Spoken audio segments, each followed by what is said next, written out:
الله من الشيطان الرجيم. بسم الله الرحمن الرحيم. لا جناح عليكم إن طلقتم النساء ما لم تمسوهن أو تفرضوا لهن فريضة ومتعوهن على الموسع قدره وعلى المقتر قدره متاعا بالمعروف حقا على المحسنين. وإن طلقتموهن من قبل أن تمسوهن وقد فرضتم لهن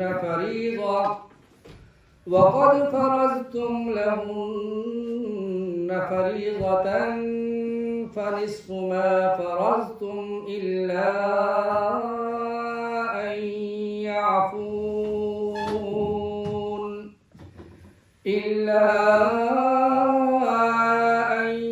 يعفون أو يعفو الذي بيده عقدة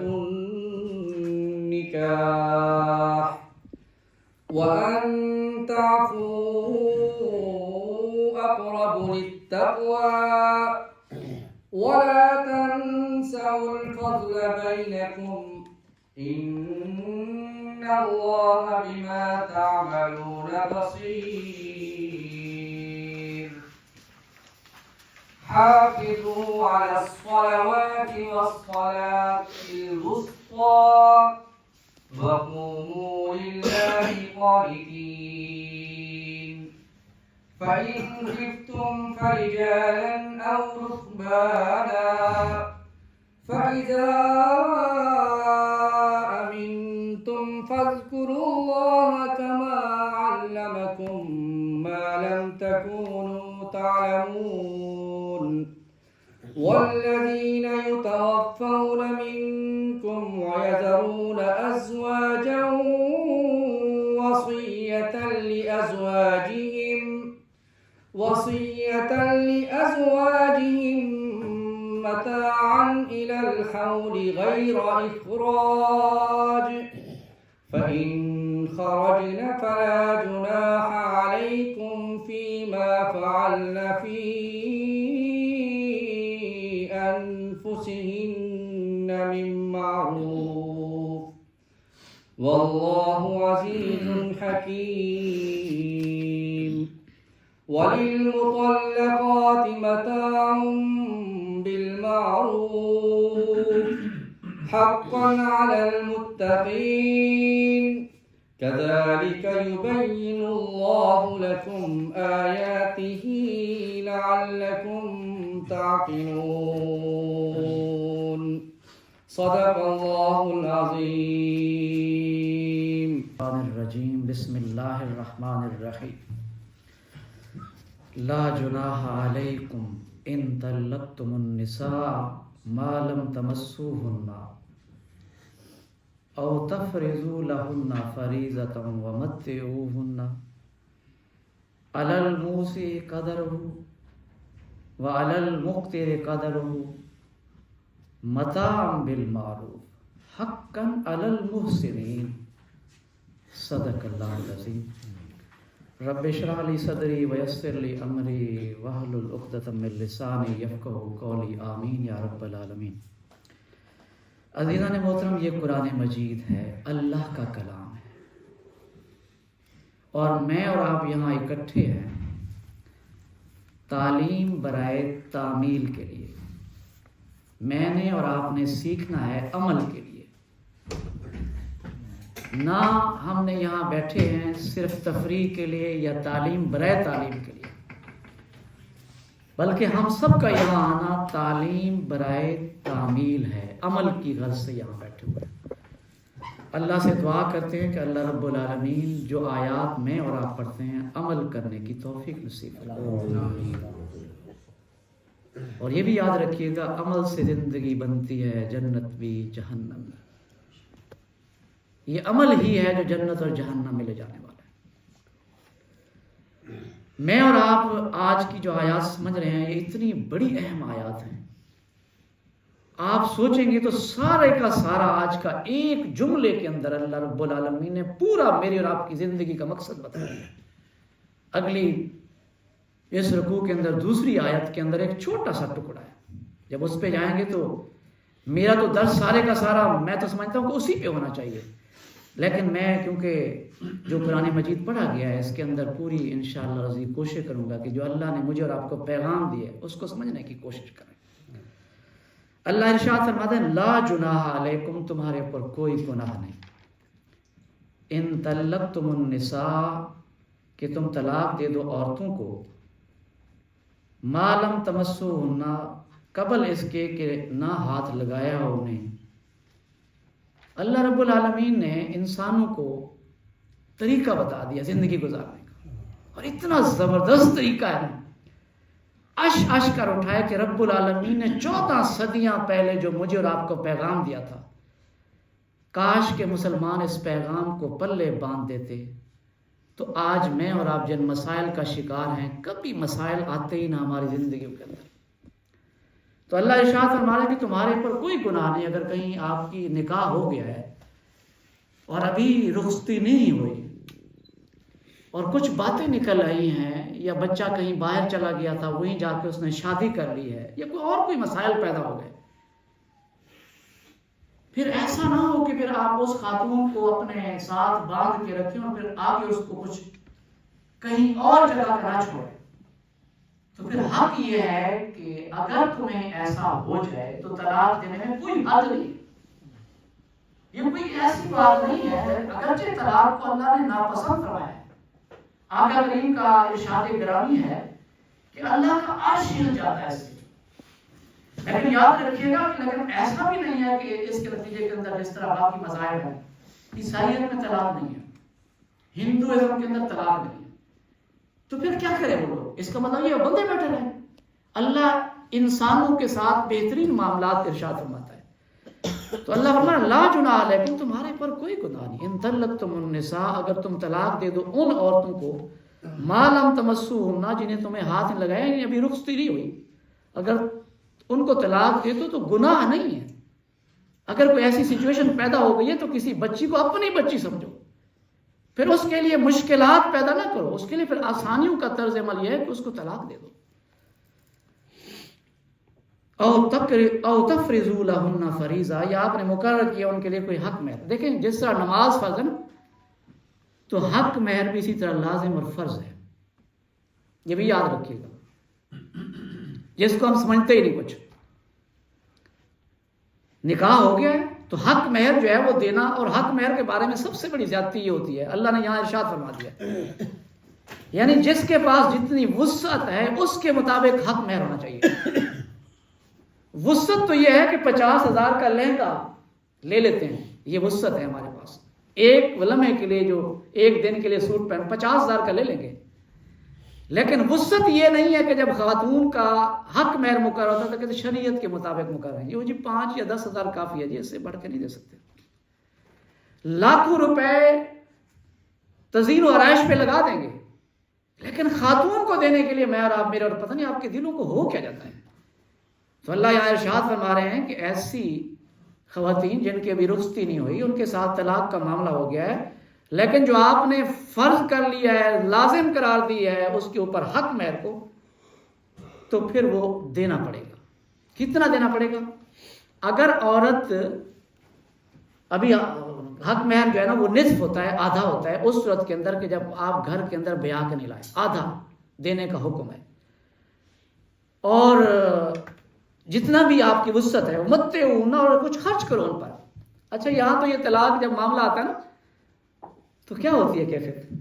طلاق کا معاملہ جب آتا ہے کیفیت یہ ہوتی ہے کہ پھر کوشش یہ کرتے ہیں کہ کم سے کم دیا جائے، اور پھر لیٹیگیشن میں لوگ چلے جاتے ہیں۔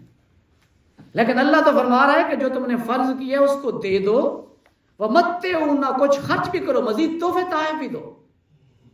خاتون کا عزت و احترام قرآن نے کیسا رکھا یار، اش کر اٹھتا ہے انسان جب سنتا ہے رب العالمین کی بات کہ اللہ فرما رہے ہیں کہ اگر تم طلاق دینا چاہتے ہو کسی خاتون کو اور حق مہر مقرر کر دیا ہے تم نے، تو جو مقرر کیا ہے اس کا نصف جو ہے وہ تمہیں دینا پڑے گا۔ وَمَتِّعُونَ، اور کو مزید بھی تحائف دے سکتے ہو۔ ویسے کبھی سنا ہے آپ نے کسی نے طلاق دی اور خاتون کو گاڑی دے دی ہو گفٹ کے اندر، جی مجھ سے چلے غلطی ہو گئی ہے، میں نے طلاق کی نوبت تو آ گئی ہے، چلے مجھ سے غلطی ہو گئی ہے، دل جوئی کے لیے یار ایک گاڑی لے لو؟ کبھی ایسا نہیں ہوتا۔ لیکن قرآن یہ کہتا ہے متعوہن، انہیں کچھ دو بھائی، کچھ خرچ کرو ان کے اوپر۔ کیوں؟ تمہاری کیفیت یہ ہوتی ہے کہ تم دیکھیں، اسلام چاہتا کہ الدین والنصیحہ، دین سارے کا سارا خیر خواہی کا نام ہے۔ وہ چاہتا یہ ہے کہ کہیں طلاق کی صورت کے اندر آپ کے درمیان ایسی ناچاکی نہ پیدا ہو جائے جس کے نتیجے کے اندر مسلمانوں کے دل نہ جڑیں۔ اور یہ بھی یاد رکھیے گا، سب سے بڑا گناہ آقا کریم فرماتے ہیں کہ تم میں سے کوئی شخص جنت میں جا ہی نہیں سکتا۔ صحابہ کے کان کھڑے ہو گئے، کوئی جا نہیں سکتا۔ صحابہ کے کان کھڑے ہو گئے کہ کوئی جنت میں نہیں جا سکتا۔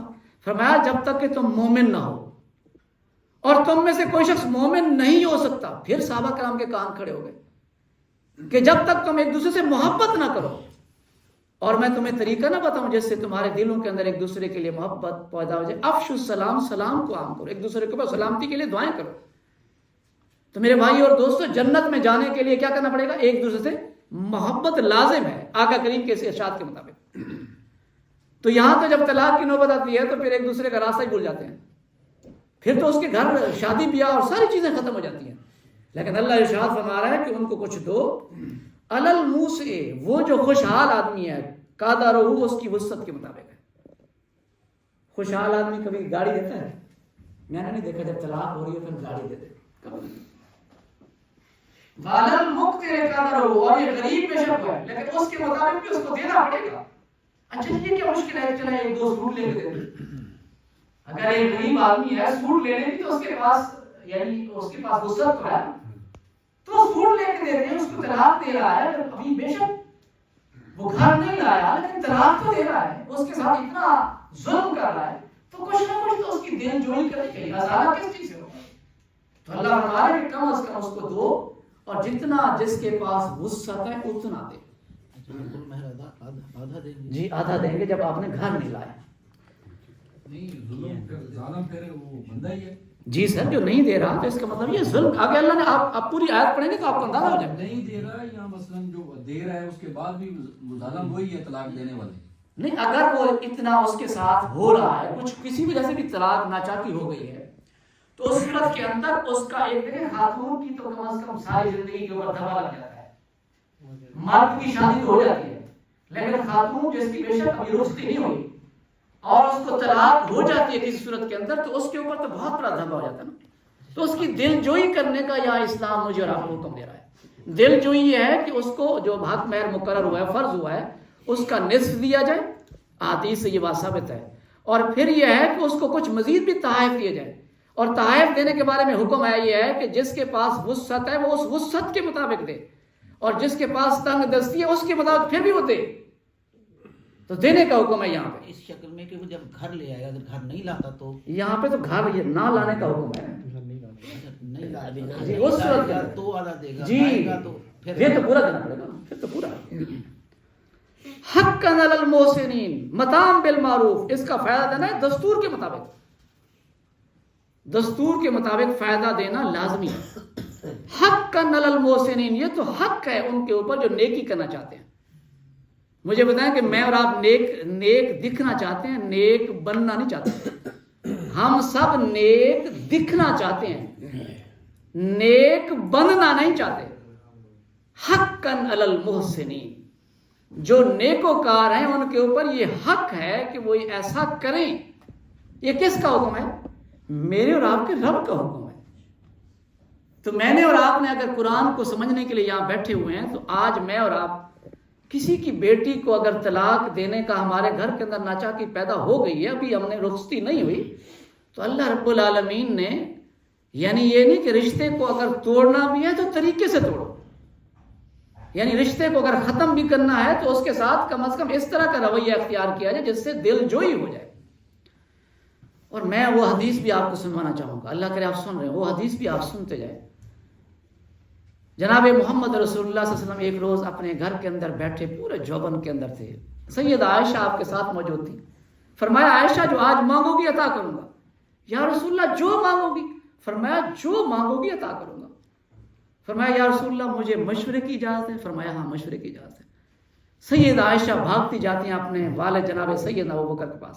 ابا جان آج تو جناب آقا محمد رسول اللہ صلی اللہ علیہ وسلم پورے جوبن کے اندر فرما رہے ہیں کہ جو مانگو گی عطا کروں گا، بتائیے کیا مانگوں؟ مشورے کی بھی اجازت آقا کریم نے دی. آپ نے پتا کیا ارشاد فرمایا؟ سیدنا صدیق اکبر نے کہا کہ جناب محمد رسول اللہ سے، میرے یار غار سے پوچھئے کہ جب آپ معراج پہ اللہ کے پاس گئے تھے تو اللہ نے کچھ باتیں آپ کے ساتھ راز و نیاز کی تھی اور کچھ آپ نے امت کو ابھی تک نہیں بتائیں، ان میں سے کسی ایک بات کو وہ ہمارے سامنے آشکارا فرما دیں. تو جناب صدیق اکبر نے مانگا تو کیا مانگا؟ علم مانگا. کیا مانگا؟ علم مانگا. اس کا مطلب علم سب سے بڑا نعمت ہے، سب سے بڑا انعام ہے. جناب سید عائشہ بھاگتی ہوئی آئیں، محمد رسول اللہ صلی اللہ علیہ وسلم بیٹھے ہوئے ہیں. جی عائشہ مشورہ ہو گیا؟ کہنے لگا مانگو کیا مانگتی ہو؟ کہنے لگے ابا جان نے کہا کہ جب آپ معراج پہ گئے تھے تو آپ نے اللہ کے ساتھ کوئی خاص گفتگو کے اندر کچھ چند باتیں تھیں جو ابھی تک امت کو آپ نے آشکارا نہیں کی، وہ ایک بات بتا دیجیے. آقا کریم مسکرا دیے. شاید مسکرائے اس بات پہ ہوں گے کہ جو راز و نیاز کی باتیں اگر بتا دی وہ راز و نیاز تو نہ رہا، یا اس بات پہ مسکرائے ہوں گے کہ میرے یار غار کا کیا وہ سلیکشن کیسی ہے کہ مانگا تو علم ہی مانگا. اور پھر سیدہ عائشہ سے آپ نے ارشاد فرمایا کہ اللہ نے فرمایا ہے مجھے کہ آپ کی امت میں سے جو بندہ مومن اپنے کسی دوسرے مسلمان بھائی کا ٹوٹا ہوا دل جوڑ دے گا، کل قیامت کے روز میرے روبرو پیش ہوگا تو اسے بغیر حساب جنت میں داخل کر دوں گا. اور سیدہ عائشہ یہ لفظ سنا تو ہنستی مسکراتی دوڑتی ہوئی سیدنا صدیق اکبر کے پاس آئیں. صدیق اکبر رضی اللہ تعالیٰ عنہ نے پوچھا کہ بتاؤ بیٹا کیا فرمایا ہے؟ کہا اللہ کے نبی صلی اللہ علیہ وسلم نے یہ ارشاد فرمایا ہے.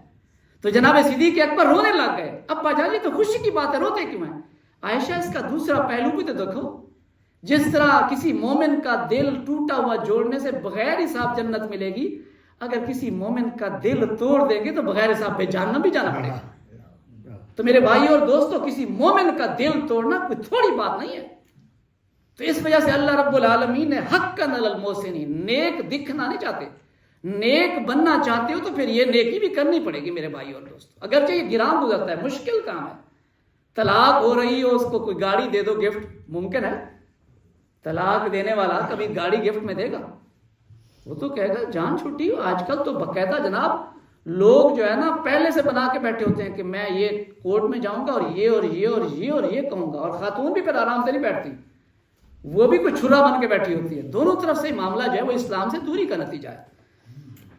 اللہ فرما رہا ہے وَإِن طَلَّقْتُمُوهُنَّ، اور اگر تم طلاق دو ان خواتین کو، من قبل، اس سے پہلے، ان تمسوهن، کہ تم نے ابھی ان کو یعنی گھر نہیں لائے، رخصتی نہیں ہوئی، وقد فرضتم لهن، اور تم نے مقرر کیا ان کے لیے، فریضۃ، کوئی حق میں، فنصف، پس آتا ہے، ما فرضتم، جو مقرر کیا. اب جو میں کہہ رہا تھا وہ اللہ نے یہاں اس کی وضاحت کر دی ہے. جو حق میرا اس کا آدھا دینا پڑے گا جو کچھ مقرر ہوا ہے.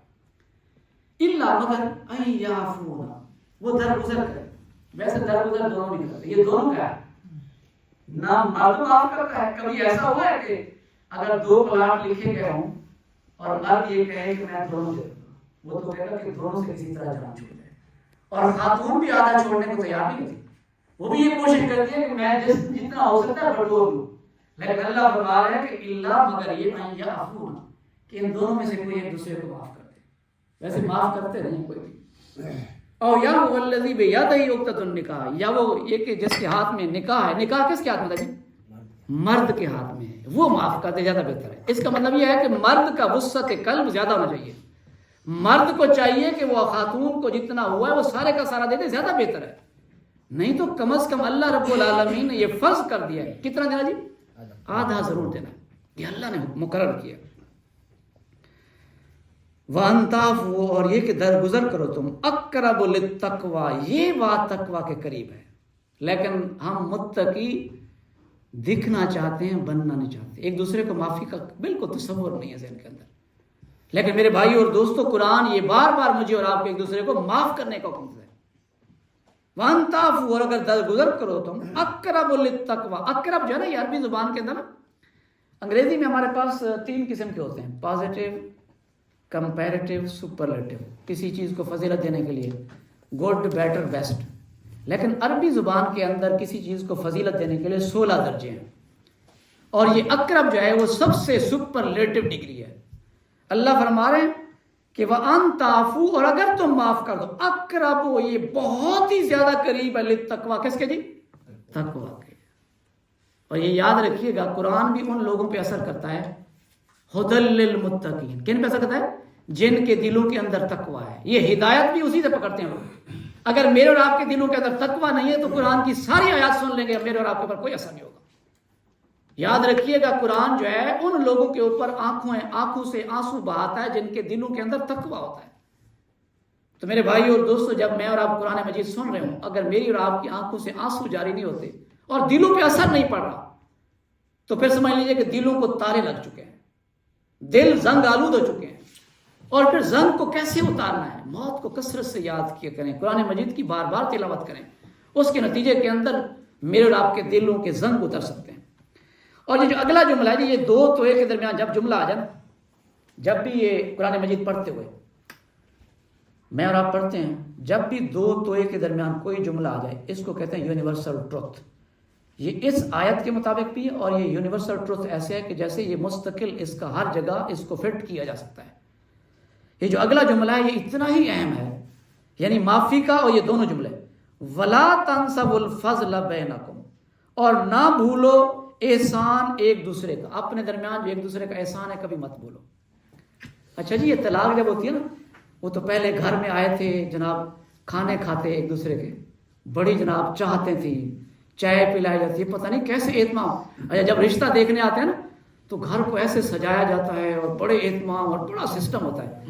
اچھا دونوں بڑے خوش ہوتے ہیں، یعنی جو دیکھنے گیا ہے لڑکی کو وہ بڑے خوش ہوتے ہیں، اور جو لڑکی والے بھی بڑے خوش ہوتے ہیں جب مرد کے گھر جاتے ہیں. یہ ایک دوسرے کے درمیان بڑی چاہتیں ہوتی ہیں. نکاح ہو گیا اور پھر جناب درمیان میں شیطان پڑ گیا تو پھر نکل آیا کہ دیکھا نہیں تھا، ہم تو پہلے کہہ رہے تھے، جب دیکھنے گئے تھے تو مجھے تو اس وقت شک ہو رہا تھا، اس کی وہ جو نند تھی نا وہ پہلے مجھے اچھی نہیں دکھائی دے رہی تھی. تو یہ مجھے لگتا ہے کہ یہ سارے خرابی کی جڑ ہوئی ہے. پتہ نہیں کہاں سے نکل آتی ہیں باتیں، ایسی نکلتی ہیں کہ بندہ حیران رہ جاتا ہے کہ وہ جن کو فرشتہ بنا کے ہم ایک دوسرے کو پیش کر رہے تھے، پتہ نہیں وہ شیطان کیسے بن جاتے ہیں اچانک کہ جی میں تو پہلے کہہ رہا تھا، میں آپ کے ساتھ گئی تھی، میں تو دیکھا تھا. اچھا یہ سب سے بڑی دشمن ایک دوسرے کی خواتین ہی ہوتی ہیں، کیڑے نکالنے والی یہ خواتین ہی ہوتی ہیں. وہ جو پہلے بڑی چاہت کر کے پہلے جاتی ہے نا، پھر سب سے پہلے وہ ریٹریٹ کرنے والی بھی وہی ہوتی ہیں، پھر ریٹریٹ کروانے کے لیے بھی وہی تیار ہو جاتی ہے. تو اللہ فرما رہے ہیں کہ اچھا اس کا دونوں معنی ہیں، یعنی یہ ہے کہ نہ اب بھولو اور نہ کبھی بھولنا. وَلَا تَنْسَبُوا الْفَضْلَ. اچھا یہ ایسا جملہ ہے نا، اس پہ میں اگر کہو گے تو سارے کا سارا درس اس میں اتنا بڑا عظیم و شان درس ہے. ولا یہ کس کا حکم ہے؟ رب کا حکم ہے. ولا بالکل نہیں. تنسبوا الفضل، بھولو احسان کو، بینکم جو آپس میں تم نے ایک دوسرے کے اوپر کیا. اچھا 99 کوئی خرابیاں کرے آپ کو، 99 آپ کے ساتھ کوئی زیادتیاں کرے، لیکن ایک تو کوئی بھلائی کی ہوگی اس نے، تو کیوں بھلائی کو بھول جاتے ہو؟ 99 خرابیوں کو یاد کرنے کا حکم نہیں ہے، ایک خوبی کو یاد کرنے کا یہ اللہ نے مجھے اور آپ کو حکم دیا. ولا تنسبوا الفضل. لیکن ہم کیا کرتے ہیں؟ ہم وہ ساری جو محبتیں ہیں، وہ جو کھا پی آئے تھے بڑی مزیدار چیزیں، وہ ساری بھول جاتے ہیں، وہ سارے کے سارے معاملات بھول جاتے ہیں. ہمیں کیا یاد ہوتا جی؟ ہمیں یاد رہتا ہے کہ دیکھا جی یہ تو دیکھا ایسی بات ہو گئی ہے. تو میرے بھائی اور دوستو اللہ کا یہ حکم ہے ولا تنسبوا الفضل، بالکل نہیں بھولنا فضیلت اور احسان کو، بینکم جو آپس میں تم نے کیا. اچھا ویسے کبھی دیکھا ہے آپ نے کہ طلاق کے بعد بندہ تحائف دے جا کے؟ کبھی سنا ہے کہ اگر کہیں طلاق ہو جائے اور پھر وہ ایک دوسرے کے گھر جا کے تحفے دیتے ہیں؟ ملنا گوارا نہیں کرتے. تو یہاں تو اللہ فرما رہا ہے کہ فضل کا حکم بعد میں بھی کرتے رہنے کا حکم ہے، یعنی جو احسان پہلے تم ایک دوسرے پہ کرتے رہو پھر بھی کرتے رہا کرو، اس کو نہیں بھولنا. اس احسان کو جو بار بار کرنے کا حکم ہے اس کو کبھی نہیں بھولنا. لیکن ہم نے کبھی ایسا کیا؟ سوچتے ہیں کبھی یہ اللہ کا حکم، میں نے کہہ رہا فلا تنسبوا الفضل، بالکل نہیں بھولنا تم نے اس احسان کو بیان کروں جو تم نے ایک دوسرے کے اوپر کی ہوئی. ویسے کوئی کہتے ہیں نمک حرام کسے کہتے ہیں؟ کسی کے گھر جا کے کوئی بندہ کھانا پینا کھا کے آئے تو پھر اس کو کم از کم نمک کا خیال کر لو. کوئی چائے پی ہے جو بھی کی اس کا بھی تو کم از کم خیال کر لو. کبھی ہم ایسا نہیں کرتے. تو اللہ فرما رہا ہے کہ پھر اس کے اوپر پھر تحائف دینا، اس کے ساتھ تعلق کو استوار کرنا، احسان کرنے کا عمل کرنا، یہ جاری رکھنے کا حکم ہے. لیکن ہم ایسا نہیں کرتے. ان اللہ بما تعملون، بے شک اللہ جو تم کرتے ہو بصیر کون ہے جی؟ دیکھنے والا ہے. اللہ رب العالمین جو ہم کر رہے ہیں وہ دیکھ رہا ہے. تو میرے بھائی اور دوستو، آج کی ان 2 آیات کے اندر جو حکم ہے نا، ایک تو یہ ہے کہ جن خواتین کے ساتھ ابھی گھر رخصتی نہیں ہوئی اس کا حکم یہ ہے کہ اس کے ساتھ اگر آپ لوگوں نے کوئی حق مہر طے کر لیا ہے تو اس کا نصف جو حق مہر وہ ادا کرنا پڑے گا، اور اس کے ساتھ مزید احسان کا معاملہ بھی کرنا پڑے گا، کچھ اور بھی دینا پڑے گا، تحفے تحائف بھی دینے پڑیں گے. اور اگر دونوں میں سے کوئی ایک یا خاتون معاف کر دے یا مرد معاف کر دے تو یہ اللہ کے ہاں زیادہ بہتر ہے، لیکن دونوں معاف نہیں کریں گے. یہاں دونوں کو حکم دیا جا رہا ہے. لیکن اگر خاتون معاف نہیں کرتی تو مرد کو یہ وسعت ہونی چاہیے کہ وہ اپنی وسعت کے مطابق اس خاتون کے ساتھ بہتر رویہ اختیار کرے. حافظوا علی الصلوات، حفاظت کرو اپنی نمازوں کی. حافظوا علی الصلوات، حفاظت کرو اپنی نمازوں کی. والصلاۃ الوسطی، اور درمیانی یعنی عصر کی نماز کی. اچھا میں آپ کو یہ جملہ کہتے ہوئے یاد رکھیے گا، اللہ رب العالمین نے 5 نمازیں فرض کی ہیں، اور جو حفاظت کرنے کا حکم ہے وہ کتنی نمازوں کی؟ 5 نمازوں کی حفاظت کا حکم دیا اللہ نے. اور اس کا آغاز جو ہے وہ کس سے ہوتا ہے؟ فجر کی نماز سے ہوتا ہے. اور آقا کریم کا یہ فرمان گرامی میں اور آپ ذہن میں رکھ لیں کہ آقا کریم فرماتے ہیں کہ اگر مسلمانوں کو فجر اور عشاء کی نماز کی اہمیت کا اندازہ ہو جائے، اگر ان کی ٹانگیں نہیں ہیں، وہ چل نہیں سکتے، معذور ہو چکے ہیں، تو اس اہمیت کے پیش نظر وہ گھسٹ کر مسجد کی طرف آ جائے. اتنی بڑی اہمیت ہے فجر اور عشاء کی نماز کی. اور یہ جو بچے بیٹھے ہیں نا، آپ سے میں مخاطب ہوں، اب میں آپ سے مخاطب ہوں. فجر کی نماز کے بارے میں یاد رکھیے گا، اگر آپ کا کوئی استقبال کرنے والا صبح کے وقت جب آپ بیدار ہوں، کوئی بڑا آدمی ہو، پتہ چلے صبح جو آپ جب بیدار ہوں گے صبح مریم بی بی آپ کے دروازے پہ کھڑی ہوگی، آپ کو نیند آئے گی؟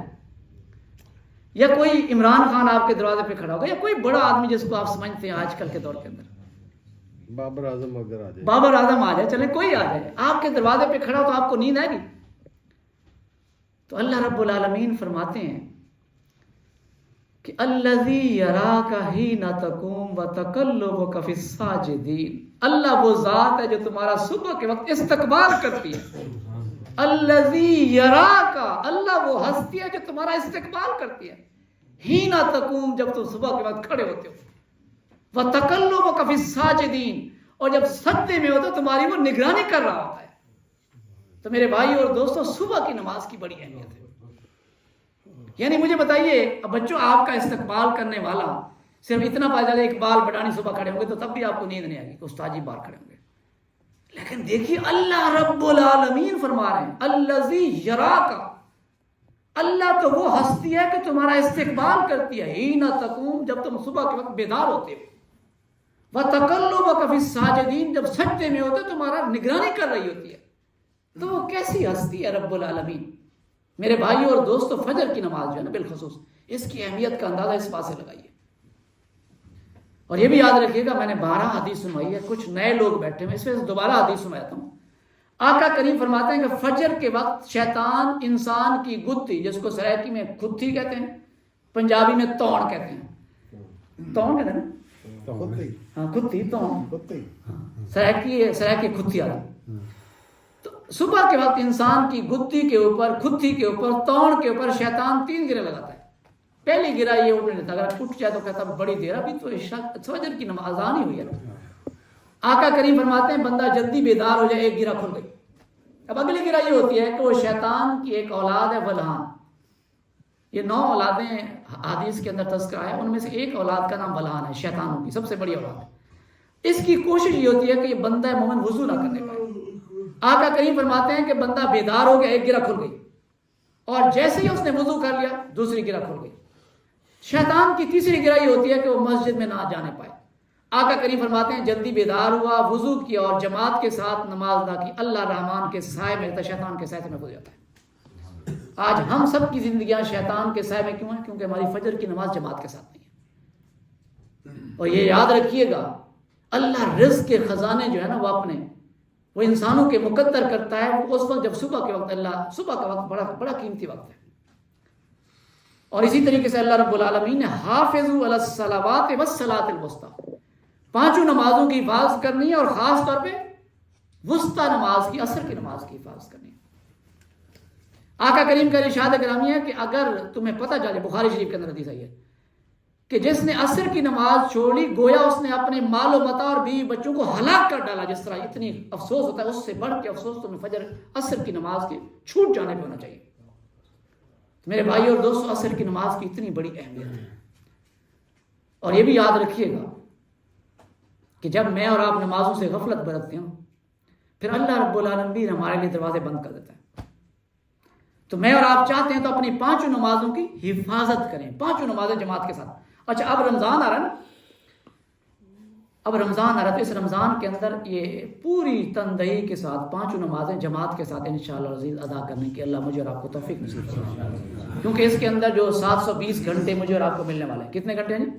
720 گھنٹے مجھے اور آپ کو ملنے والے ہیں۔ اس کے اندر یہ ہوگا کہ نوافل جو ہے وہ فرائض کے برابر ہو جاتے ہیں، اور فرائض 70 گنا، اور اس سے بڑھ کے اللہ تعالیٰ جس کو چاہے بڑھا دیتا ہے۔ تو اس وجہ سے اس کے اندر ایک ایک لمحہ بڑا قیمتی ہے، ایک ایک وقت کا کوشش کیجئے کہ اس رمضان کے اندر اپنی نمازوں کو نا جماعت اور تکبیر اولیٰ کے ساتھ ادا کرنے کی مجھے اور آپ کو اللہ رب العالمین توفیق نصیب فرمائے۔ اور یہ بھی یاد رکھیے گا کہ اللہ رب العالمین نے یہ جو دیکھیے، اچھا میں آپ سے پوچھتا ہوں، میں اپنے آپ سے پوچھ رہا ہوں، آپ سے پوچھ رہا ہوں، ایک سوال ہے آپ سب سے پوچھ رہا ہوں، مجھے بتائیے کہ اللہ رب العالمین نے مجھے اور آپ میں سے کسی ایک کو بشارت دی ہوئی جنت کی؟ لیکن سیدنا حسن اور حسین کے بارے میں تو آقا کریم نے خود فرمایا کہ حسن اور حسین جنت کے سردار ہوں گے۔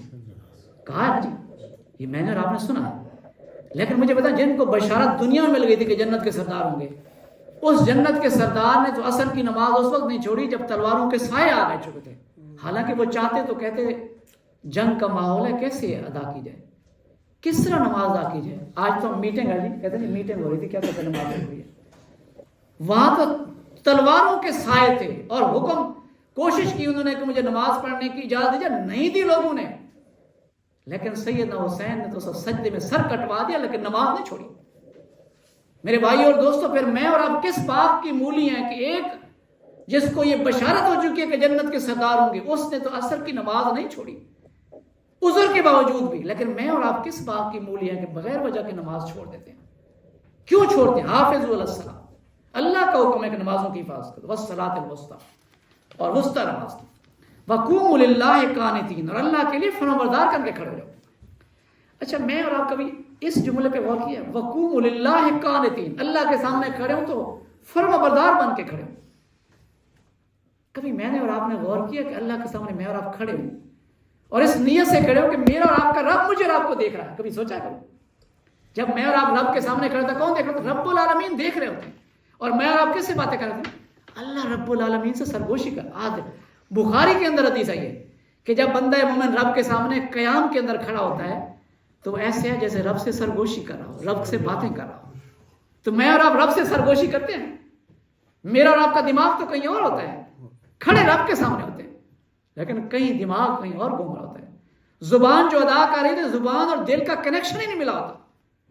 لیکن میری اور آپ کی نمازیں کیا نمازیں ہیں بھائیو؟ اپنی نمازوں کو درست کرنے کے لیے قرآن مجید کو سمجھنا پڑے گا، جو پڑھ رہے ہیں اس کا مطلب ذہن میں ہوگا تو پھر نمازیں ہماری وہ نمازیں ہوں گی جن نمازوں کا تذکرہ ہمارے صلحاء کی ملتا ہے ان کا۔ قوموا للہ قانتین، اللہ کے لیے فرمانبردار بن کے کھڑے ہو جاؤ۔ فَإِنْ خِفْتُمْ، اچھا دیکھیے اگر اللہ نے بڑی اجازت دی ہے، فَإِنْ خِفْتُمْ، اگر تمہیں کوئی خوف ہو، جنگ ہو، یا کہیں مشکل حالات کا شکار ہو جائیں، فَرِجَالًا، تو پیدل چل کے بھی نماز پڑھنے کا حکم ہے۔ نماز پھر بھی معاف نہیں ہے، خوف کی حالت کے اندر نماز معاف نہیں ہے۔ اچھا یہ دیکھیے کہ کہیں کسی اور عبادت کے بارے میں یہ حکم نہیں ہے کہ اگر کھڑے نہیں ہو سکتے بیٹھ کے ادا کرو، بیٹھ نہیں سکتے تو لیٹ کے ادا کرو، اشاروں سے ادا کرو، کہیں بھی معافی نہیں ہے جب تک آپ اپنے سینسز کے اندر موجود ہیں۔ جب سینسز ختم ہو جاتے ہیں تو پھر تو ممکن ہے کہ اللہ تعالیٰ رب العالمین معاف کر دے، لیکن سینسز کے اندر جب تک ہیں تو نماز کسی صورت معاف نہیں ہے۔ یہ جو بچے ہیں نا بعض اوقات دوپہر کو لیٹ آتے ہیں نا، تو ان کا یہ ہوتا ہے کہ کیا کریں اسکول لیٹ ہو گئے، وہ زور کی نماز رہ گئی۔ نہیں بیٹا، کسی صورت معافی نہیں ہے، کسی صورت معافی نہیں ہے، نمازیں پانچوں ادا کرنی پڑے گی۔ اور آپ بچے آپ کہیں گے ہمارے کون سے گناہ ہیں؟ اچھا، یہ جو قرآن نے کہا ہے کہ قیامت کے روز آگ کے ایندھن وہ کون ہوں گے؟ انسان اور جن ہوں گے، تو سب سے پہلے کس لکڑی کو آگ لگتی ہے؟ چھوٹی کو یا بڑی کو لگتی ہے؟ چھوٹی لکڑی کو پہلے لگتی ہے۔ تو پھر کوشش کریں کہ پانچوں نمازیں پڑھیں، ٹھیک ہے جی؟ انشاءاللہ جی، نماز کوئی نہیں چھوڑنا، نمازیں پانچوں فرض ہیں، ٹھیک ہے نا؟ انشاءاللہ کہہ جاتا ہے۔ انشاءاللہ ہے جی، وَقُومُوا لِلَّهِ قَانِتِينَ، اور اللہ کے لیے فرمانبردار کر کے کھڑے جاؤ۔ فَإِنْ خِفْتُمْ، اگر تمہیں خوف ہو، فَرِجَالًا، تو پیدل چل کے بھی نماز پڑھیں پڑے، اور رُكْبَانًا، سواری پہ بھی۔ اچھا، یہ اس صورت میں ہے کہ جب آپ اپنی سواری پہ نہیں ہیں، پیدل آپ کسی بس کے اندر بیٹھے ہیں، ٹرین کے اندر بیٹھے ہیں، یا کسی ہوائی جہاز کے اندر، تو آپ باوضو بیٹھے، نماز پھر بھی معاف نہیں ہے، نماز آپ کو ادا کرنی پڑے گی اس کے وقت کے اوپر۔ اور یہ بھی یاد رکھیے گا، نماز کی کسی صورت قضا، جان بوجھ کے قضا کرنا کسی صورت جائز نہیں ہے۔ آپ کو نماز ادا کرنی ہے جس حالت کے اندر بھی آپ ہیں۔ تو نماز کی ادائیگی کے لیے بے شک آپ سواری پہ سوار ہیں، جس طرح اس کا منہ ہے آپ بس بیت اللہ کی طرف منہ کر کے اپنے طور پہ جہاں آپ کا اندازہ ہو سکتا ہے آپ نماز پڑھنا شروع کر دیں، نماز کی صورت معاف نہیں ہے۔ گاڑی میں جا رہے ہیں تو پھر جس طرف بس جس طرف بھی آپ پہلے دیکھ لیں، کوشش کریں کہ بیت اللہ کی طرف پہلے جہاں آپ کو اندازہ ہو جائے کہ اس طرف ہوگا، اس طرف قبلہ رو ہوگا، جہاز کبھی بس پھر جیسے مڑتا جائے آپ نماز ادا کریں۔ نماز معافی نہیں ہے، نماز کی معافی نہیں ہے، کسی صورت نہیں ہے، کسی صورت نہیں ہے، کسی صورت نہیں ہے، پھر کہہ رہا ہوں کسی صورت نہیں ہے۔ جیسے بھی جا رہا جیسے بھی یہ نماز پڑھنی پڑے گی، نماز پڑھنی پڑے گی، ہر صورت وقت کے اوپر پڑھنی پڑے گی، ہر صورت وقت پہ پڑھنی پڑے گی، کوئی اجازت نہیں ہے، کہیں اجازت نہیں ہے، قبلہ رو ہونا بس جتنا آپ سے ہو سکتا ہے کرنے، باقی ضرورت نہیں۔ اچھا۔ فَإِذَا أَمِنْتُمْ، بس جب امن میں ہو تم، فَاذْكُرُوا اللَّهَ، بس اللہ کو یاد کرو، كَمَا عَلَّمَكُمْ، جیسے اس نے تمہیں علم دیا۔ اچھا، یہ بھی اللہ کا بڑا احسان ہے کہ اللہ رب العالمین نے مجھے اور آپ کو علم کی دولت سے نوازا ہے۔ اچھا، مجھے بتائیے کہ بچہ جب پیدا سورہ نال کے اندر آتا ہے وہ تو ایسے ہوتا ہے جیسے اس کے پاس کوئی علم نہیں ہے۔ آیت نمبر 17 مجھے یاد نہیں ہے کیا ہے، اس کے اندر اللہ فرما رہا ہے کہ جب ماں سے کے پیٹ سے بچہ پیدا تو اس کو کچھ علم نہیں ہوتا، تو یہ کون ہے جو اس کو علم دیتا ہے؟ وہ اللہ رب العالمین نے جو مجھے اور آپ کو علم دیا۔ کچھ لوگ ہوتے ہیں بالکل ان پڑھ ہوتے ہیں لیکن علم کے لحاظ سے، عمل کے لحاظ سے سب سے آگے ہوتے ہیں۔ بہت سارے ایسے پڑھے لکھے لوگ، پی ایچ ڈی لوگ ہوتے ہیں جو عمل کے لحاظ سے بالکل صفر ہے، معلومات ان کو ساری ہیں۔ مجھے یاد ہے کہ میری دادی اماں جو تھیں وہ بالکل چٹی ان پڑھ تھی، انگوٹھا چھاپ تھی، الف بے بھی نہیں جانتی تھی۔ وہ رمضان کے اندر بسم اللہ الرحمن الرحیم، بسم اللہ الرحمن الرحیم، بسم اللہ الرحمن الرحیم، 110 سال ان کی عمر تھی، میں نے زندگی میں کبھی انہیں روزے شوال کے قضا کرتے ہوئے نہیں دیکھے۔ 110 سال کی عمر کے اندر کبھی زندگی میں نے شوال کے روزے قضا ہوتے نہیں دیکھے اس کے۔ اور میں نے اپنی دادی محترمہ سے پوچھا کہ ہمارے آپ ان کے بچے جو ہیں وہ بڑے اپنی والدہ کے بے حد فرمانبردار ہیں۔ میں نے پوچھا کہ آپ کی کیا کوالٹیز ہیں، باقی بھی تمہاری فیملی کے اندر لوگ ہیں لیکن آپ کے بچے بڑے فرمانبردار ہیں۔ کہنے لگے بیٹا میں نے آج تک کسی کو بات نہیں بتائی لیکن آپ بار بار مجھ سے اصرار کرتے ہیں، تو یقین مانے سوائے شرعی عذر کے میں نے اپنے بچوں کو کبھی دودھ بغیر وضو کے نہیں پلایا۔ یہ اثرات ہوتے ہیں، ان پڑھ تھیں لیکن انہیں احساس تھا کہ باوضو ہو کے پڑھاؤں گی، حلال روزی کھلاؤں گی تو میرے بچوں کے اوپر اثرات پڑیں گے۔ یہ اللہ نے انہیں علم دیا تھا، اللہ نے انہیں تعلیم دی تھی، وہ کسی مدرسے سے نہیں سیکھا تھا انہوں نے۔ تو میرے بھائی اور دوستو، آج ہماری بچیاں جو ہیں وہ اس بات کا تو اہتمام ہی نہیں کرتی۔ فَاذْكُرُوا اللَّهَ، بس اللہ کو یاد کرو، كَمَا عَلَّمَكُمْ، جیسے تمہیں اس نے سکھایا ہے، مَا لَمْ تَكُونُوا تَعْلَمُونَ، اس سے پہلے تم نہیں جانتے تھے۔ کس نے سکھایا؟ اللہ رب العالمین کا بڑا احسان ہے کہ علم کی دولت سے نوازا ہے۔ اور یہ یاد رکھیے گا انبیاء کو اللہ نے اپنے نبی کو حکم دیا، وَقُلْ رَبِّ زِدْنِي عِلْمًا، اور کہہ دیجیے اے اللہ میرے علم میں اضافہ فرما۔ نبی مہربان نے دعا مانگی تو کس کی مانگی؟ علم میں اضافے کی دعا مانگی۔ علم اتنی بڑی دولت ہے جس کے اندر میں اور آپ بیٹھے ہوئے، یہ کوئی عام بات نہیں ہے۔ خدا کی قسم کھا کے کہتا ہوں کہ ایسی مجلس آپ کو کہیں نہیں ملے گی جہاں علم ملے۔ اس سے بہتر مجلس دنیا کی کئی مجلس ہو ہی نہیں سکتی۔ یہ اللہ کا احسان ہے کہ مجھے اور آپ کو علم کی مجلس کے اندر بٹھا دیا اس نے. اس پہ رب کا شکر ادا کرنے کی ضرورت ہے کہ رب العالمین نے مجھے اور آپ کو ایسی توفیق بخشی ہے. یہ ہوتا کس کی توفیق سے؟ اللہ رب العالمین کی توفیق سے ہوتا ہے. والذین، اور جو لوگ یتوفون، وفات پا جائیں، منکم، تم میں سے، ویذرون، اور وہ چھوڑ جائیں، ازواجن، بیویاں، وصیت کرنا ہے ازواجن، اپنی بیویوں کے لیے، متاعن، کی نان و نفقہ ہے، الی الحول، 1 سال تک، غیر اخراج، بغیر نکاح. اچھا یہ آیت جو ہے یہ اب یہ ایبروگیٹ ہو گئی ہے، اب یہ ختم ہو چکی ہے. اس کا عمل جو ہے وہ اسلام میں نہیں ہے. اس سے پہلے جو آیت اللہ رب العالمین نے 234 جو ہے اسی سورہ بقرہ کے اندر، اس کے ساتھ اب یہ ختم ہو چکی ہے. اس کے پڑھنے کا حکم تو ہے لیکن اب یہ عمل درآمد اس پہ نہیں ہوگا. جب اسلام سے پہلے بھی خواتین کے بارے میں یہ تھا جب ان کی جب انہیں وراثت میں حصہ نہیں تھا اس وقت تک انہیں 1 سال نان و نفقہ دے کے بس بھگا دیا جاتا تھا.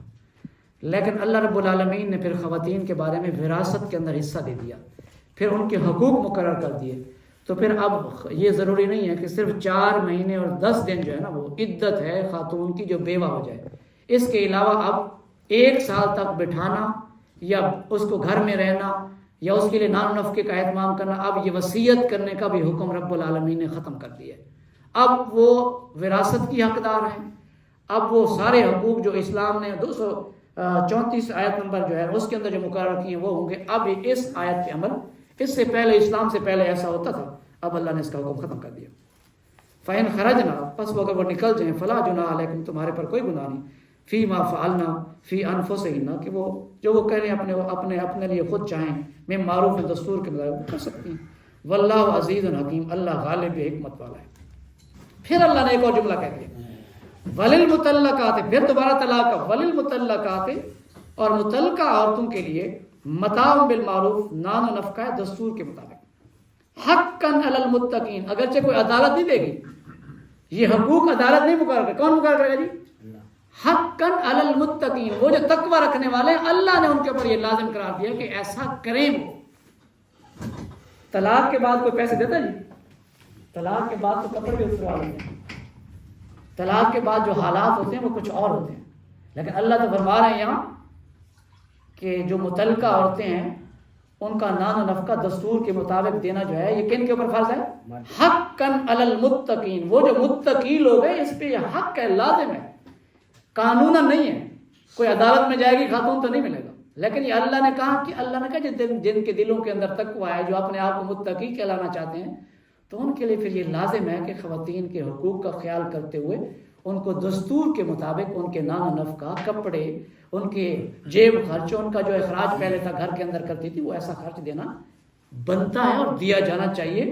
اور یہ متقیوں کی نشانی ہے کہ وہ اپنی ازواج کے ساتھ جن کے ساتھ انہوں نے زندگی گزاری تھی، طلاق کسی صورت کے اندر آ گئی تو یہ نہیں کہ پھر ان کے ساتھ سارے تعلقات ختم کر کے لڑائی جھگڑے کو رواج دیا جائے، یہ ٹھیک نہیں ہے. کذالک یبین اللہ لکم، اسی طرح اللہ بیان کرتا ہے تمہارے لیے آیات ہی، اپنی آیات کو، لعلکم تعقلون، تاکہ تم سمجھو. اللہ رب العالمین نے جتنی آیات بیان کی ہیں کس لیے ہیں؟ عقل والوں کے لیے، جو سمجھ رکھنے والے ہیں، جن کے دلوں کے اندر رب العالمین کی محبت پیدا ہوتی ہے، جو اللہ سے کچھ اپنی آخرت کے لیے فکر کرنا چاہتے ہیں. تو میرے بھائی اور دوستو، آج کی جو آیات ہیں اتنی اہم آیات تھی. میں چاہتا تو یہ تھا کہ اس پہ بہت زیادہ درس دیا جائے تھا، مقرر کیا تھا حق مہر وہ دینے کا حکم ہے. یہ اس کے علاوہ بھی ان کو کچھ خرچ کر دو تو زیادہ بہتر ہے. اور یہ جس کے پاس جتنی وسعت ہے اس کے مطابق وہ اس کو دے، یہ حکم ہے رب کا. اور جس کے پاس وسعت نہیں ہے تب بھی اس کے مطابق وہ دے، یہ اللہ کا حکم ہے. اور یہ فائدہ دینا جو ہے یہ دستور کے مطابق ہے، یہ ٹھیک طریقہ ہے. اور یہ نیک لوگوں کے اوپر اللہ نے حق ہے جو مقرر کر دیا ہے، جس کو دینا پڑے گا، جو نیک دکھنا نہیں نیک بننا چاہتے ہیں.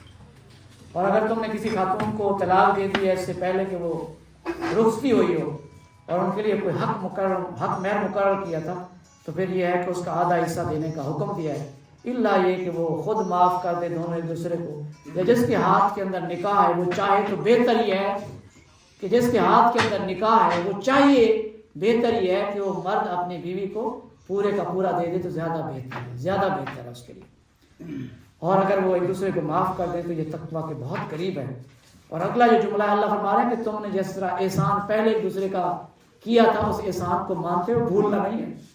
ہم بھول جاتے ہیں، ہم ساری نیکیاں بھول کے ایک جو کام کیا ہے اسی کو یاد رکھتے ہیں۔ اللہ ہمارا نہیں، اس احسان کو ہر وقت یاد کرنے کی ضرورت ہے، بلکہ جو آپ سے اگر کوئی اس سے کوتاہی ہوئی اس کو بھلا دیں اور جو احسان کیا اس کو یاد رکھیں۔ یا اللہ نے احسان کرنے ہیں جو آپس میں کرتے بھی رہا کریں اور اس کو بھی نہ بھولیں۔ بے شک اللہ تعالیٰ جو تم کرتے ہو دیکھ رہا ہے۔ اور اپنی نمازوں کی حفاظت کرو، بالخصوص عصر کی نماز۔ اللہ کے نبی فرماتے ہیں جو عصر ہے اس میں ایک جنگ کے اندر آقا کریم صلی اللہ علیہ وسلم، یہ جو اس سے عصر کی نماز سے مراد ہے کہ آقا کریم نے خود فرمایا کہ انہوں نے مجھے نماز وسطیٰ بلا دی، پھر آگے فرمایا عصر کی نماز بلوا دی۔ ایک جنگ کے اندر آپ نے نماز عصر جو ہے آپ سے قضا ہو گئی تھی۔